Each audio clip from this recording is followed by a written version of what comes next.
ओम नमः शिवाय मित्रों, आपके और आपके परिवार पर भगवान भोलेनाथ की कृपा सदैव बनी रहे।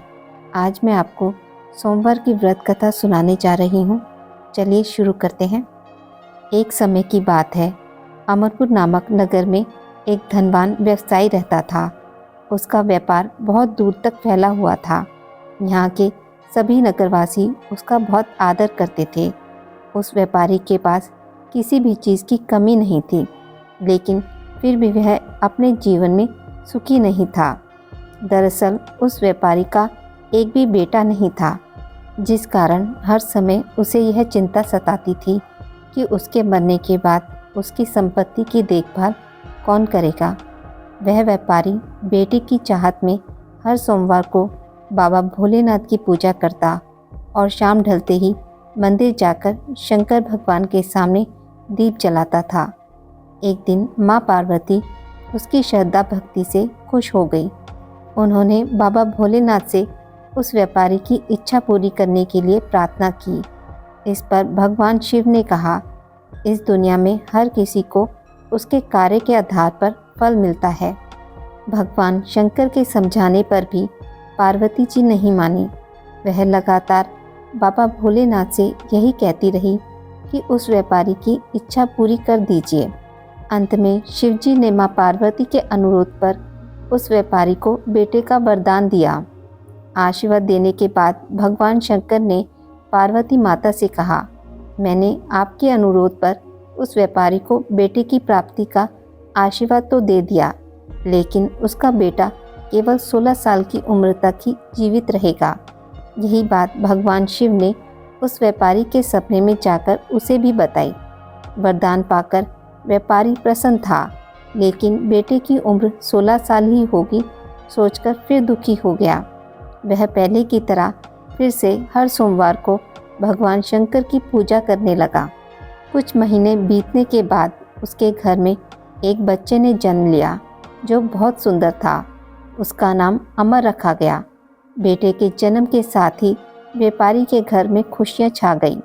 बेटे के जन्म की खुशी में एक समारोह भी आयोजन किया गया। इस जश्न के माहौल में व्यापारी अभी भी दुखी था। हर समय उसे यही डर लगता रहता था कि उसका बेटा अधिक दिनों तक जीवित नहीं रहेगा। धीरे धीरे समय बीतता गया। उसका बेटा अमर 12 साल का हो गया। एक दिन व्यापारी ने अपने बेटे को अपनी पत्नी के भाई दीपचंद के साथ पढ़ाई के लिए बनारस भेज दिया। वाराणसी जाते समय रास्ते में जहाँ भी अमर और दीपचंद आराम करने के लिए रुकते, वहाँ वो यज्ञ और ब्राह्मणों के लिए भोजन की व्यवस्था करते जाते थे। कुछ दूर जाने के बाद अमर और दीपचंद एक नगरी में पहुँचे। यह नगर के महाराज की बेटी चंद्रिका की शादी थी, जिसके लिए पूरे नगर को दुल्हन की तरह सजाया गया था। ठीक उसी समय बारात भी आ गई। इस समय लड़के का पिता परेशान था, क्योंकि उसके बेटे की एक आंख खराब थी। उन्हें डर था कि अगर लड़की वालों को यह बात पता चल गई तो वह शादी तोड़ देंगे। तभी उसकी नज़र अमर और दीपचंद पर पड़ी। लड़के के पिता के मन में तुरंत यह ख्याल आया कि क्यों ना अमर को ही दूल्हा बनाकर शादी के मंडप में बिठा दिया जाए। एक बार जब उसका विवाह राजकुमारी से हो जाएगा तो फिर उसके बाद उसे कुछ पैसे देकर वहाँ से विदा कर देंगे। फिर राजकुमारी और अपने बेटे को अपने घर ले आएंगे। लड़के के पिता ने बिना देरी के दीपचंद से इस बारे में बात की और धन का प्रस्ताव रखा। दीपचंद ने पैसों के लालच में आकर तुरंत हाँ बोल दिया और अमर को दूल्हा बनाकर मंडप में बिठा दिया। यहाँ राजा ने राजकुमारी का कन्यादान कर विवाह संपन्न कराया और बहुत सारी संपत्ति के साथ अपनी बेटी को विदा किया। शादी के बाद जब अमर वहाँ से लौट रहा था तो उसे लगा कि झूठ बोलना सही नहीं है और उसने राजकुमारी चंद्रिका के दुपट्टे पर सारी सच्चाई लिख दी। अमर ने लिखा, प्रिय राजकुमारी चंद्रिका, तुम्हारे साथ छल हुआ है। तुम्हारा विवाह मेरे साथ कराया गया। मैं एक व्यापारी का पुत्र हूँ और फिलहाल पढ़ाई के लिए वाराणसी जा रहा हूँ। तुम्हारी शादी जिससे तय हुई थी उसकी एक आंख खराब है। राजकुमारी ने यह सच जानने के बाद उस लड़के के साथ जाने से इनकार कर दिया और अपने पिता के साथ ही रहने लगी। उधर अमर वाराणसी के गुरुकुल में पहुंचकर पढ़ाई करने लगा। धीरे धीरे समय बीतता गया और अमर 16 साल का हो गया। इस दौरान उसने एक महायज्ञ का आयोजन किया। यज्ञ समाप्त होने के बाद अमर ने सभी ब्राह्मणों को खाना खिलाया और उन्हें कपड़े दिए। सारे काम खत्म करने के बाद अमर रात में अपने कमरे में सोने चला गया। भगवान शंकर के वरदान के मुताबिक उसी रात अमर के प्राण चले गए। अगली सुबह जब दीपचंद उसके कमरे में पहुंचा तो उसने देखा कि अमर जीवित नहीं है। वह ज़ोर ज़ोर से रोने लगा। उसके रोने की आवाज़ सुनकर आसपास के सभी लोग इकट्ठा हो गए और अपना दुख जताने लगे। दीपचंद के रोने की आवाज़ भगवान शंकर और माँ पार्वती के कानों तक भी पहुंची। यह सुन माता पार्वती ने कहा, हे स्वामी, मैं दीपचंद के रोने की इस आवाज़ को बर्दाश्त नहीं कर पा रही हूँ। कृपया करके इसके दुख को दूर करें। पार्वती जी की बात सुनकर बाबा भोलेनाथ अमर के पास पहुँचे। यहाँ उन्होंने देखा कि यह तो वही बालक है जिसे केवल 16 साल की उम्र तक ही जीवित रहने का आशीर्वाद मिला था।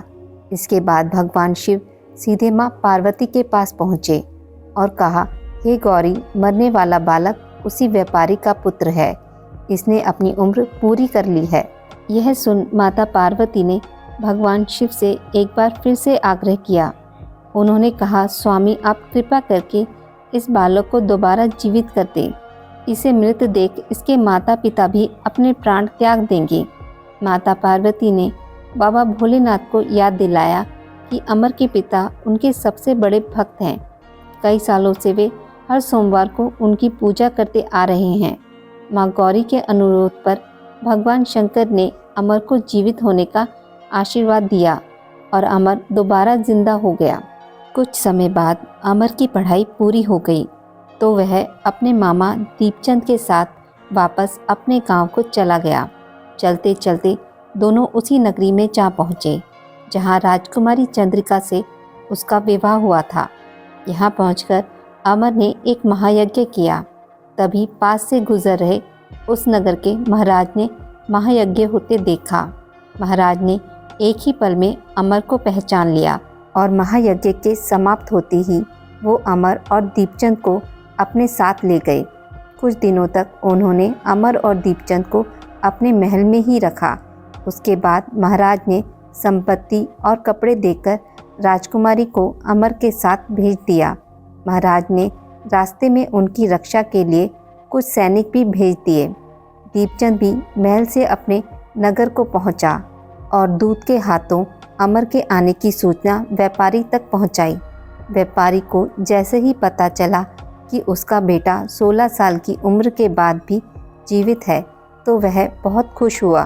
दरअसल व्यापारी और उसकी पत्नी दोनों ने खुद को एक कमरे में बंद कर लिया था। वह बिना कुछ खाए पिए अपने बेटे का इंतज़ार कर रहे थे। दोनों ने यह प्रण लिया था कि अगर उन्हें अपने बेटे की मौत की खबर मिली तो वह भी अपनी जान दे देंगे। दूत की बात सुनकर व्यापारी और उसकी पत्नी नगर के अन्य लोगों के साथ अपने बेटे के स्वागत के लिए नगर के गेट के पास पहुँचे। यहाँ उसे पता चला कि उसकी बेटे की शादी एक राजकुमारी से हुई है। वह दोनों साथ में आए हैं तो उनकी खुशी दोगुनी हो गई। बेटे और अपनी बहू का स्वागत उसने काफ़ी धूमधाम से किया। उसी रात एक बार फिर बाबा भोलेनाथ व्यापारी के सपने में आए और कहा, मैं तुम्हारी भक्ति से बहुत खुश हूँ। हर सोमवार को तुम मेरी पूजा करते हो, इसलिए मैंने तुम्हारे बेटे को लंबी उम्र का वरदान दिया है। भगवान शिव की यह बातें सुनने के बाद व्यापारी बहुत खुश हुआ। बेटे का जीवन वापस मिलने के बाद भी व्यापारी हर सोमवार को भगवान शिव की आराधना करता रहा। इससे भगवान शिव और माता पार्वती दोनों की ही कृपा व्यापारी के घर पर बनी रही। हे बाबा भोलेनाथ, जैसी कृपा आपने व्यापारी पर करी वैसी सभी पर करना। कथा को कहने वाले, सुनने वाले और हुंकारा भरने वाले पर भी करना।